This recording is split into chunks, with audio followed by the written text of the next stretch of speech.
राज्य उत्पादन शुल्क विभागानं मोठी कारवाई करत गोवा बनावटीच्या विदेशी मद्याची महाराष्ट्रात होणारी अवैध वाहतूक रोखली आहे।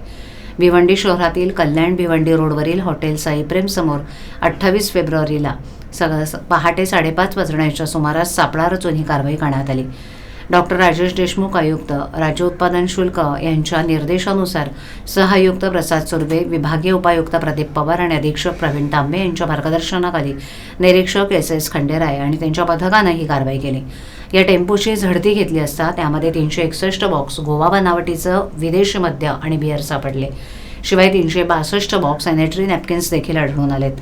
एकूण 42.86 लाख किमतीचा मुद्देमाल जप्त करून गुन्हा नोंदवण्यात आलाय। या प्रकरणी पुढील तपास निरीक्षक एस खंडेराय करतात। राज्य उत्पादक शुल्क विभागाच्या या कारवाईमुळे अवैध मद्य तस्करी करणाऱ्यांमध्ये खळबळ उडाली आहे।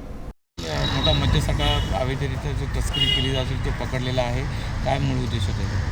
महाराष्ट्राची मद्याची किंमत आणि शेजारील राज्य किंवा केंद्रशासित प्रदेशामध्ये मद्याची किंमत याच्यामध्ये मोठ्या प्रमाणावर तफावत आहे। अशाच प्रकारच्या बऱ्याच कारवाई यापूर्वी या कार्यालयाने केलेल्या राज्य उत्पादन शुल्क विभागाने।